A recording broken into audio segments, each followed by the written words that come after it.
যখন মানুষ আল্লাহর পথ থেকে দূরে সরে যায়, যখন মানুষ কোনটা সত্য আর কোনটা মিথ্যা পার্থক্য করতে গিয়ে নাস্তিকতার মধ্যে চলে যায়, যেমন আল্লাহকে অস্বীকার করে ফেলে, আল্লাহর দ্রোহিতা করে, রাসূলুল্লাহ সাল্লাল্লাহু আলাইহি ওয়াসাল্লামকে অস্বীকার করে, কিয়ামত দিবসকে অস্বীকার করে, জান্নাতকে অস্বীকার করে, জাহান্নামকে অস্বীকার করে, মিজানের পাল্লাকে অস্বীকার করে। এমন বহু অস্বীকারকারী আছে মুতাজিলা আকীদার অনুসারী, তারা নামে মুসলমান, বলে আল্লাহ তো আল্লাহ যে আমাদের বলেছেন যে আমাদের পাপ মাপবে, বলেছেন নাকি আমাদের মাঠে আমাদের গুনাহ আমাদের নেকি পরিমাপ করবে। তা আমার তো গুনাহ দেখতে পাই না, আমরা তো পাপ দেখতে পাই না, আমরা তো নেকি দেখতে পাই না, তো যেটা আমরা দেখতে পাই না সেটা আল্লাহ পরিমাপ করবে কিভাবে পাল্লায়? কথা বুঝেন নাই?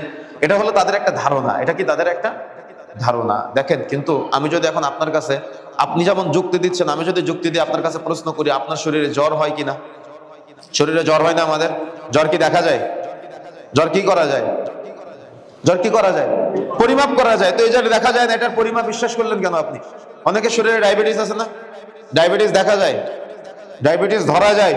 কোনোদিন শুয়ে দেখেছেন ডায়াবেটিসটা কেমন? এটা কি করা যায়?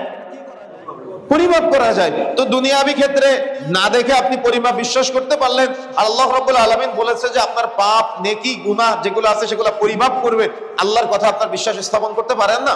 এই অবিশ্বাসের কারণে আল্লাহ রাব্বুল আলামিন মাঝে মধ্যে ভূমিকম্প দিয়ে থাকেন, যাতে করে উম্মতে মুহাম্মাদি যারা আছে, শুধু উম্মতে মুহাম্মাদির উপরে না, পৃথিবীর সূচনা লগ্ন থেকে বিভিন্ন নবী রাসূলদের বিভিন্ন উম্মতেরা যখন তারা সীমালঙ্ঘন করেছে, পাপাচারে জড়িয়েছে, আমি ধারাবাহিকভাবে বলবো, এই পাপাচারে জড়ানোর কারণে আল্লাহ রাব্বুল আলামিন তাদের উপরে আযাব এবং গজব নাজিল করেছে।